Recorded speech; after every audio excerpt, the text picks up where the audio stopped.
Bonjour tout le monde, aujourd'hui on va voir quels sont les deux tokens que j'accumule en ce moment pour la fin 2021. Je vais rentrer un petit peu dans le détail de l'actualité concernant ces deux projets, comme ça je vous mâche un petit peu le travail, mais bien sûr vous devez vous renseigner par vous-même comme d'habitude. Je ne vais pas mariner 3 heures, on va parler de Swissborg et de Polkadot. Dans les deux cas, c'est ce qui va se passer d'ici la fin de l'année qui me rend très optimiste pour chacun des projets. Mais on va le voir pour des raisons complètement différentes. Et on commence par le CHSB de Swissborg. Depuis quelques mois, il est dans un range, un petit peu comme vous le voyez ici, et je trouve que c'est un prix correct pour en réaccumuler un petit peu. Il y a quelques jours, on a eu l'AMA du 3e trimestre, et le moins qu'on puisse dire, c'est que la team n'a pas été avare en annonce. Vous aurez le lien vers les vidéos complètes en français et en anglais, mais je vais vous condenser tout ça en quelques minutes, au lieu d'1h30.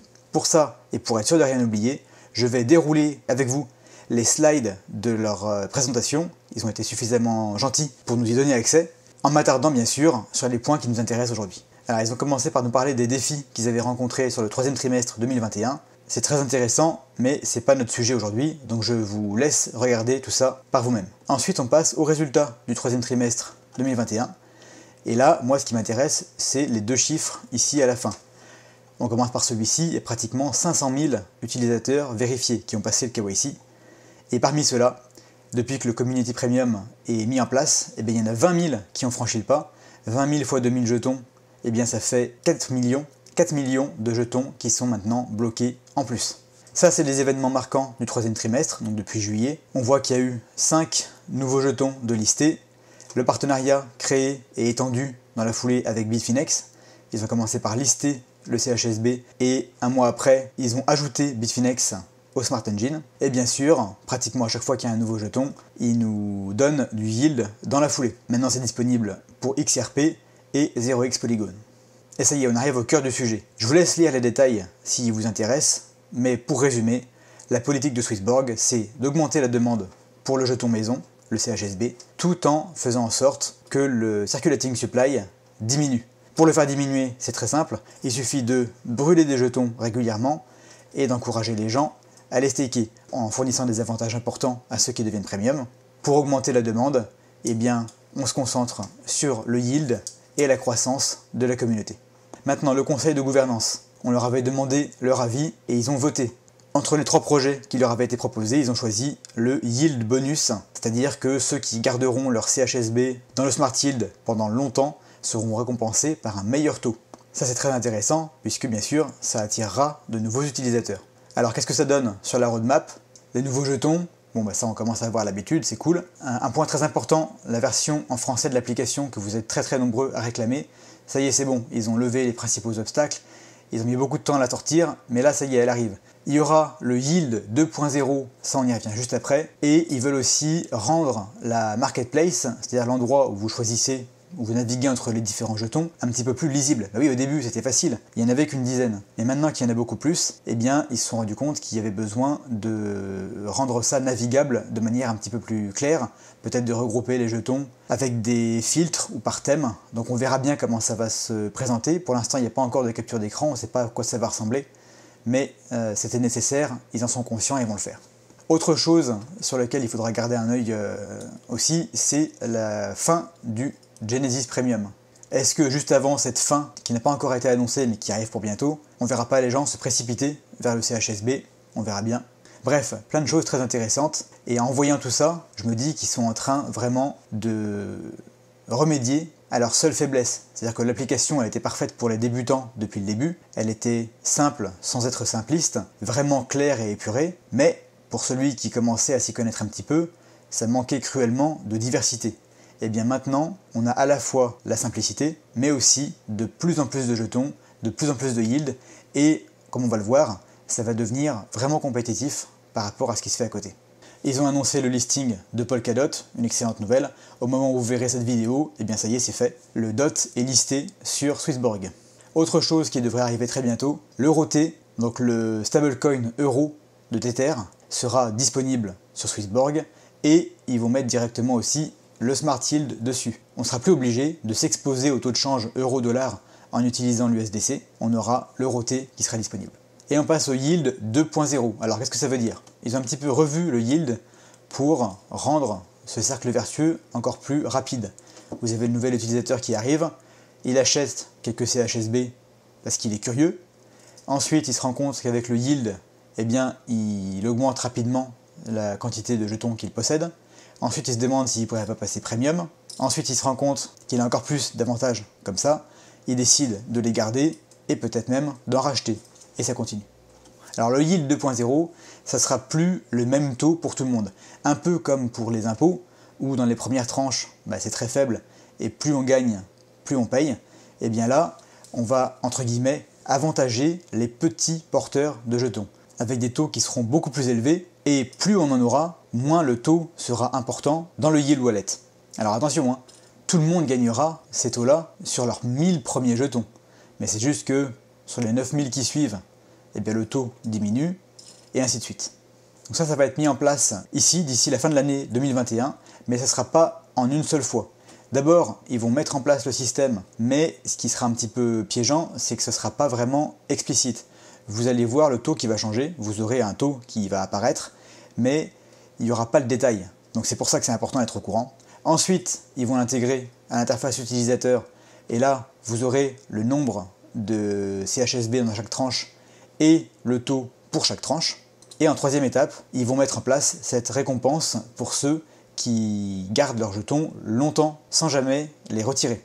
Ensuite, plus généralement, sur le Smart Yield, donc pas uniquement du CHSB, mais tous les jetons que vous pouvez mettre en yield. Récemment, il y a eu pas mal de hacks et de failles sur les plateformes de DeFi, donc ils ont décidé de se recentrer ici, là, sur quelques opérateurs qui sont réputés les plus sûrs. Donc il y aura moins le choix, mais ceux-là, ils sont vraiment en béton.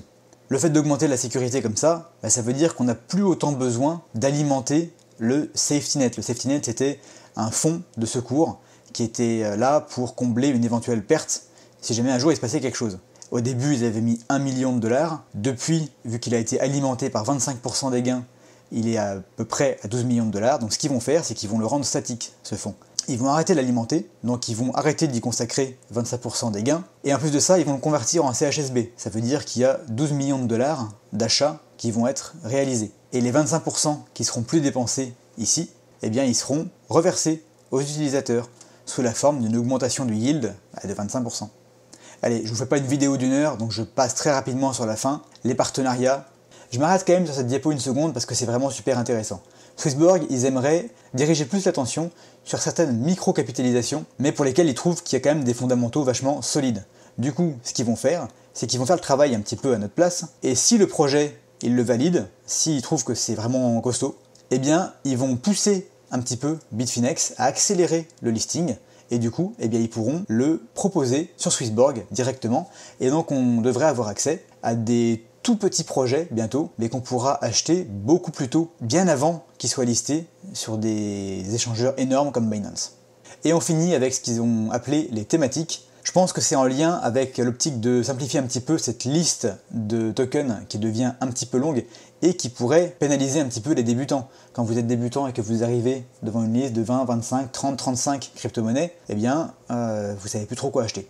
Il propose d'aider les gens à créer des portefeuilles équilibrés. En un clic, vous pourrez acheter une sélection de crypto-monnaies. Ça vous permettra d'être bien diversifié, mais attention, vous aurez chacune des crypto-monnaies dans votre portefeuille que vous pourrez revendre individuellement si vous le voulez. Au sein de cette thématique, un algorithme va venir rebalancer, par exemple tous les 10 jours, votre portefeuille pour maintenir le poids relatif des actifs au niveau qu'il avait au départ. Ensuite, on a un exemple de ce que pourrait être le starter pack, celui pour les débutants. Il y aurait du Bitcoin, bien sûr, du CHSB, de l'Ether, de l'USDC pour stabiliser un petit peu, et du BNB. Si vous avez ces 5-là, vous êtes quand même pas mal pour commencer.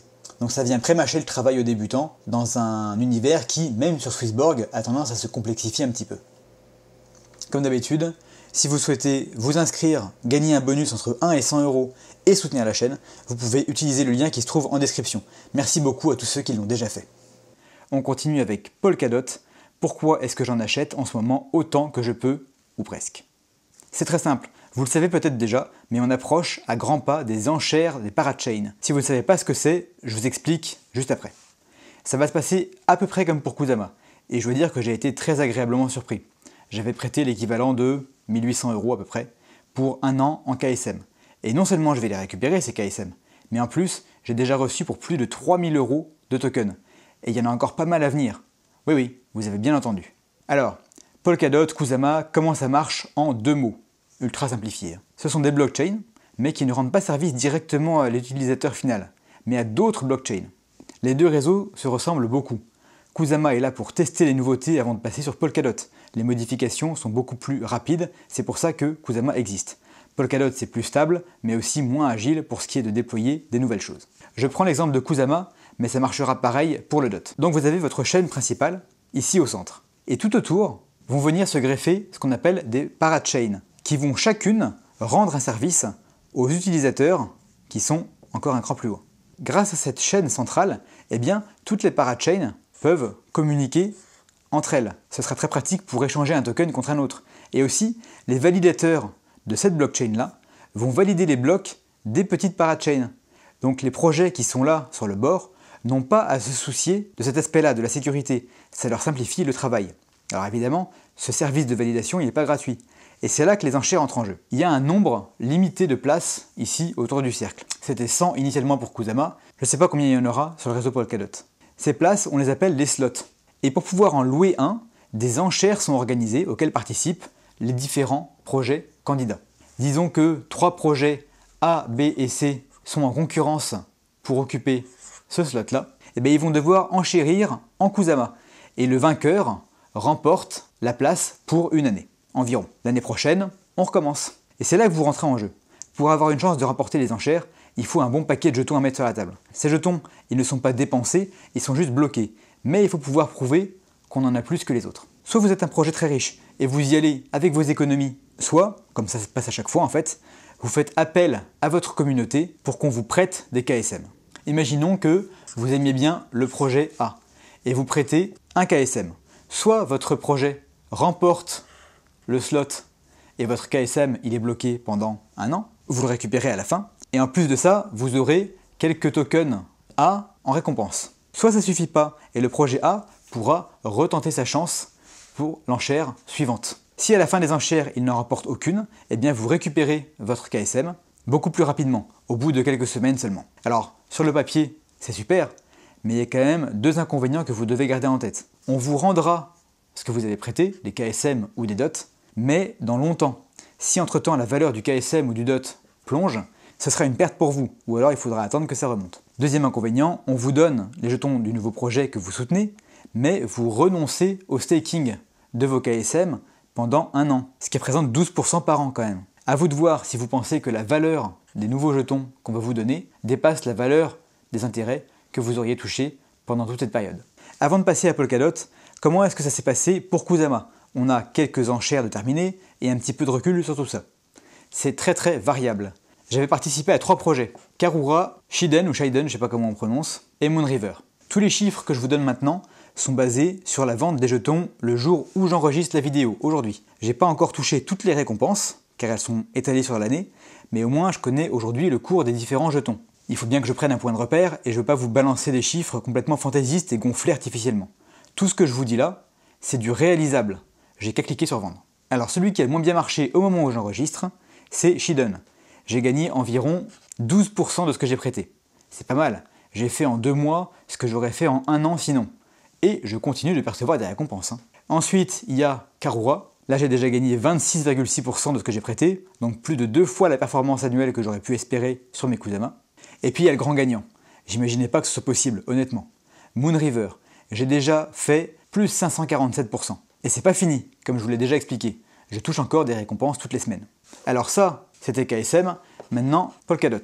La date des enchères n'a pas encore été annoncée. Le mécanisme devrait être assez similaire. Attention quand même à vérifier, mais je crois que la durée de blocage des DOT sera de 2 ans au lieu d'1 an seulement pour KSM. Est-ce qu'une performance comparable à ce qu'on a vu ici est garantie? Absolument pas. Mais je suis quand même suffisamment curieux pour tenter ma chance cette fois encore. Alors oui, le DOT a déjà été moins cher par le passé, mais en ce moment, il est dans un range plutôt sympa, et je continue d'en acheter, même si j'en ai déjà eu pour beaucoup moins cher. Si vous en voulez, il est dispo sur Binance bien sûr, mais également sur Swissborg. Les liens sont en description si vous souhaitez soutenir la chaîne. Voilà, j'ai toujours ma petite pièce Bitcoin avec moi, même si on a beaucoup parlé d'altcoin aujourd'hui. Non, elle n'est pas en or hélas, je sais que vous me le demandez souvent. Alors le DOT, le CHSB, c'est pas les seules choses que j'achète en ce moment. Il y a aussi notamment le jeton UOS Ultra. J'aurais beaucoup aimé vous en parler, mais ça ferait une vidéo trop longue. Donc ça sera pour une prochaine fois. Merci à tous ceux qui restent jusqu'au bout des vidéos, ça me fait très plaisir. On se retrouve très bientôt pour la prochaine. En attendant, soyez prudents dans vos investissements, mais sans oublier de rester curieux.